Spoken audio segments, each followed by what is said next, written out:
All right. Looks like everybody's good to go. All right, guys. We'll let Coach just kind of give an opening statement, just kind of on where we are, and then we'll take some questions. If you guys could just use the hand raise function, and then we'll let you guys ask questions one by one. So, Coach, go ahead and let you get started. All right. I got a brutal cold and some allergies up here, so uh, sorry if I have to blow my nose or do anything. Uh, yeah, so excited to be the SEC tournament. Um, it's a major accomplishment just to get here, especially this year, considering the strength of the league and everything we've gone through. I think that our pitching, our starting pitching, this past weekend was the best it's been all year. So really encouraged by that. Obviously, we're going to have to piece it together tomorrow somehow to get, we can't really bring anybody. I mean, Detmer could probably come back Wednesday. He should be fine for that. And then we could, everybody could fall back into place, hopefully. But I was excited about our starting pitching from this past weekend, and I thought Sadeo threw really well. Garcia made some really big pitches, so I think we're trending in the right direction. Obviously, Jace had a great weekend. Happy for him, but we just need to try and hang around this thing as long as we can, and try to extend our season past this week. Very good. All right, Richard, go ahead and let you get the first question. Yes, Coach.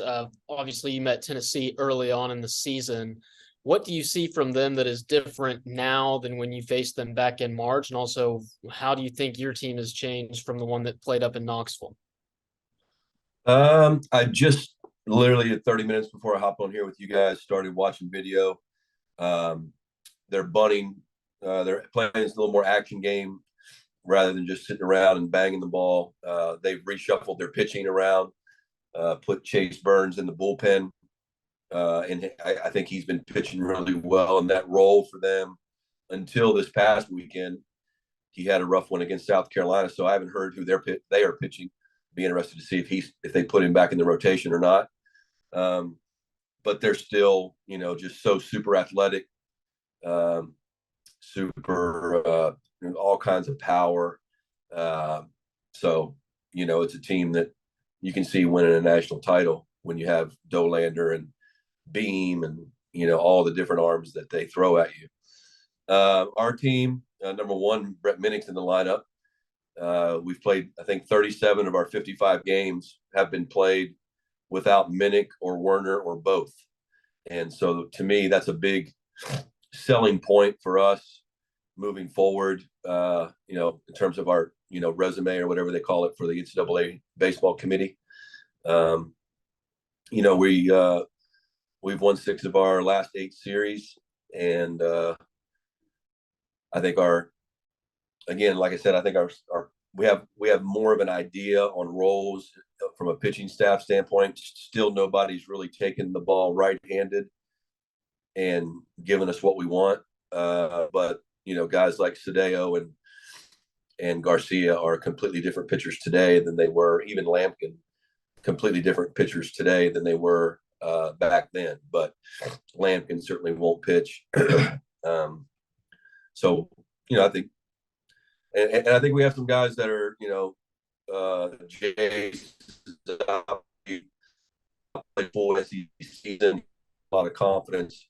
I think Targot's ending the right way. I think Coffer every game he plays, he gets better. So, I like the way we're headed. But Tennessee is just super talented team. Travis, you want to get a question? Yeah, curious how much do you, in your experience, do you see that conference tournaments can change a bubble to not bubble, or a 3 seed to a 2 seed in that experience, and where do you kind of see y'all's situated heading into the tournament? Are you talking about situated from an NCAA perspective? Yes. there's no difference between being a 3 seed or a 2 seed. The only difference is you get to wear a home white uniform or a road uniform. There's no difference between the two. For me, I'll take the 4 seed in Anchorage right now, to be honest with you. But I think the strength of the league speaks for itself. I think the fact that, like I said, we've won 6 of our last 8 SEC series. I saw somewhere today, not that last year matters, but in the last 2 years, we're tied for first in terms of, we've won 14 of our 20 SEC series. So that has to stand for something. Maybe not last year's, but going 6-4 in this league in terms of the series, including at Kentucky, at Auburn, who's now Auburn maybe playing as good a baseball as anybody, and then Florida at home. So the problem, we had the 2 sweeps in there, right? If we'd have just avoided that would have made a big difference in our record. But I think people that know baseball and understand the strength of the league. I mean, you have 8 or 9 potential hosts in the league, and if you have 8 or 9 potential hosts in one league, then certainly it's got to be at least a 10-team league to get in the NCAA tournament. But those aren't my decisions to make. I do believe we're worthy, and like I said, if we can get through, I mean, can the tournament help you? Sure. But I had a member of the committee tell me over the winter that he actually thought Ole Miss had a better chance to get in last year, only losing 1 game versus getting into the double elimination round and adding 2 more losses. So, how do you even answer that? I don't even know how to answer that. So we're just going to try to win as many games as we can without putting anybody in jeopardy from an injury standpoint. And then, we'd like to win the thing. I mean, there's a championship to be played for, so we'd like to win it. But that all starts with just getting to the second round through tomorrow. And then I think, did y'all have a special dinner last night? Yeah. I didn't get to go. Trevor Werner made friends, kind of connected with a young man last year who was going through some challenging times as a young teenager, I believe, and stayed connected to the family. All of our kids are awesome kids, and they interact with the community at a really, high level, and they stayed connected. They came to see us, I think, in Auburn, and they came to see us in Starkville, and the family asked if they could feed the team. And so I think at their church maybe. And so about 2/3 of the team bussed out there yesterday, about 20 minutes outside of Birmingham, and had a great meal and a really good time. The rest of us, we had about 4 or 5 pitchers that haven't pitched, like Sexton, Tucker, Dillard, Hogan. So we had to go to a high school yesterday and get those guys some simulated game time so that they're ready to help us if we hang around this tournament. You're allowed to expand this roster from 27 to 30 for the conference tournament, and then it goes back to 27 for the NCAA tournament. So we needed to get those guys on the mound and get, Caden Kent and Tucker and Chestnut and Bard, who's back now. We need to get those guys at bat. So the coaching staff and those guys, we went to Hoover High School and did that while everybody else went to that dinner, which was really nice of those people to do. Tyler Shaw. Yeah, Coach, you said, it's tournaments, you guys want to go out and win this thing. How important is it to you to kind of get that experience this week? Or does it help preparing for, a regional like setting, with the double elimination and all the games you'll play this week? I like all the games I hope we play. But, yeah, I go back and forth on that. I'm in all my years as a head coach, again, the statement is if there's a championship to be played for, we want to win it. But I've also, in 2015, we had a really good team at TCU. We went 0-2 in the Big 12 tournament. And the first text message I read when I got back to the bus after being eliminated was from Augie Garrido. And he said, "This is the best thing that could ever happen to your team." and go home and rest, get ready. And then you guys know how that season ended. Ended up playing A&M in the Super Regional. That was the 16-inning game, and then go to the College World Series. So I think there's a lot of value. There's obviously always value in winning, and since we are not assured of anything beyond this week, we need to play well. But if you held a gun to my head and I knew we were in the NCAA tournament, then there's also value to rest. So I think you try and manage both. When you're like, if it was this time last year, I think the best thing for our team last year was we went 2-1. That was the best thing for our team, although we wanted to win the championship. That ended up being the best thing for our team, and from a rest standpoint, to get ready for the NCAA tournament. But right now, we're not in that mode. We need to win games. Let's get a question from Cole Thompson. Jim, just to kind of go back a little bit on what's going on with the SEC, Jace gets named to the all SEC freshman team. Just where have you seen his development throughout the season, and this for him to be able to set the record this past weekend? What does it mean for him to have this distinguished honor building forward with the program? I mean, Jace is the ultimate team guy, so I think he would much rather be in Omaha than have those awards. But part of us, hopefully getting there is him. He's a marquee player. I mean, at some point tonight, I'm going to go back through, and I can't remember if I've coached a guy who's hit 20 home runs and stolen 20 bases on a college team. I may have, but I don't remember it. And so certainly he's a guy that is he's capable of doing anything on a baseball field.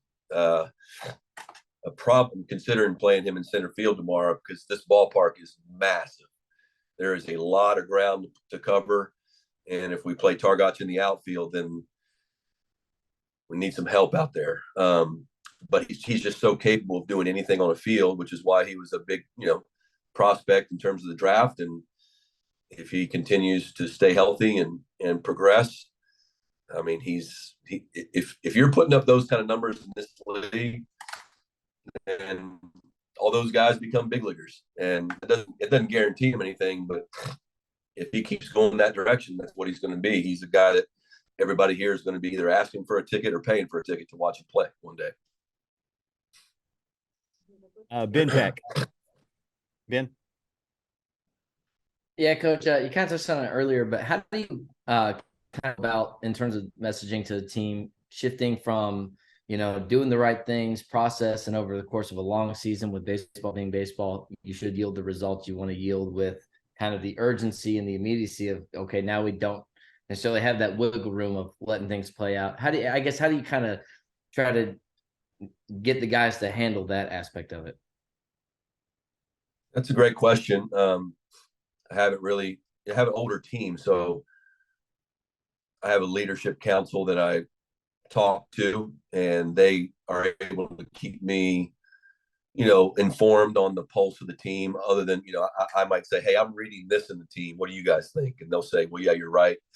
Or they may say, no, you're way off. It's this. And so I really haven't had any conversation with them about the NCAA tournament, or could be because I don't think you can play baseball that way. I mean, they're all on social media. I'm sure they read all the things that are projected and stuff like that, and that they know that we need to win as many games. And I mean, again, we're here to win a championship. I mean, we got a chance to win an SEC championship. It's going to be a long road with a really big hurdle, but I think kids today know what's at stake. I don't need to put any more heat on them than they already have. Back over to Richard. Hi, Coach. Just wondering, have you named a starting pitcher for tomorrow's ball game? I'm pretty sure it's going to be Wansing. I haven't talked to him yet, but he got those 4 outs on Saturday as quick and as clean as you could ever want.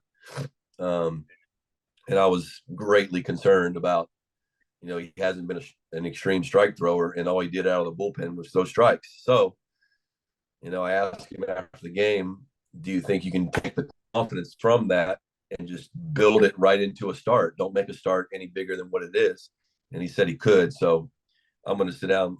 I'm going to sit down with him here a little bit, but that's probably the direction we'll go. I don't know anything else we would do.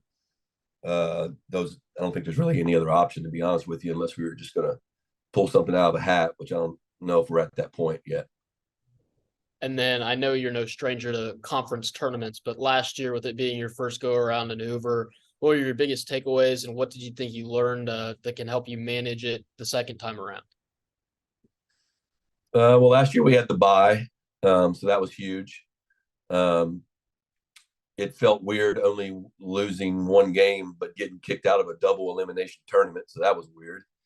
But I thought the experience was amazing. It's a mini version of Omaha. You get police escorts to the field, to and from the field after every game. The fan fest area, after the practice this morning, the kids got to go into this locker room thing and pick out these cool gifts and stuff like that. So it's this is the big leagues of college baseball, and the kids get treated that way. So fans are awesome. The whole city here is great. So it's just overall just a really, really, really good experience. And I think it does help you.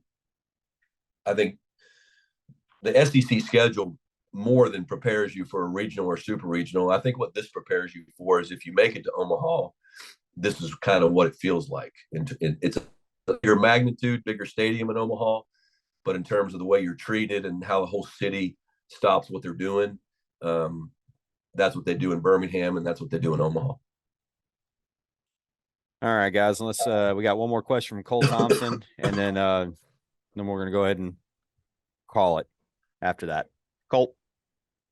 Coach, you kind of mentioned that you have a little bit of a veteran roster and a roster that's been here before. When you look at guys like Ryan and Trevor and Jordan who have played in Birmingham, what does that do to show the younger guys and also the transfers that come from different conferences what it's like to play in Hoover? I mean, how many SEC tournaments have those guys played in? One. I think because I don't think they were in it in 21, and before that, there in 20 there was no tournament, right? And so yeah, they don't have that much experience. But the fact they've played all the way through the college series, I think you really can't understand it until you go through it. Every weekend in this league feels like a super regional, and even when I was outside of the league, I didn't believe that. I think there are times in the Big 12 that feels like that when you're playing the right teams, but it's not every weekend. And in this situation, at least the ones I've been in, I haven't been to all the other schools yet, but it feels like a super regional. So I think that, this is more like Omaha, where it's more of a neutral crowd, it's not as intense as a actual road series. There are some schools that travel better than others. So if we were to play one of those schools, then maybe it would feel a little differently. But I think, it's I hate to downplay it, but it's truth. It's just baseball. And we got to play well. We got to throw strikes. We got to make the routine plays, and we got to get timely hits. It's, I know that's coachy, but that really is true. I think these guys handle, but I will tell you, it's cool when you look at a guy like Hunter Haas, who left the Pac-12 to come here, and he was a little wide-eyed today at practice. He was, because you see this stuff, you see the SEC tournament on TV, and I don't care what anybody says, no matter where you are in the country, if you're not playing, that's what's on TV. That's what you turn on to watch. And so this is way different than playing at a spring training complex at 118 degrees in Scottsdale. Like this is real baseball and real. I mean, that's real baseball too, but I'm just saying with crowds and intensity, this is the big leagues. Very good, guys. We appreciate it, Coach. Thank you so much for taking the time. Guys, right. obviously, if y'all have anything for me or for Coach moving forward this week, just you guys know to reach out, and we'll get you guys taken care of. Cool. Thank you. All right, you guys have a good week. I appreciate you, fellas. See you. Thank you, Coach. Thanks.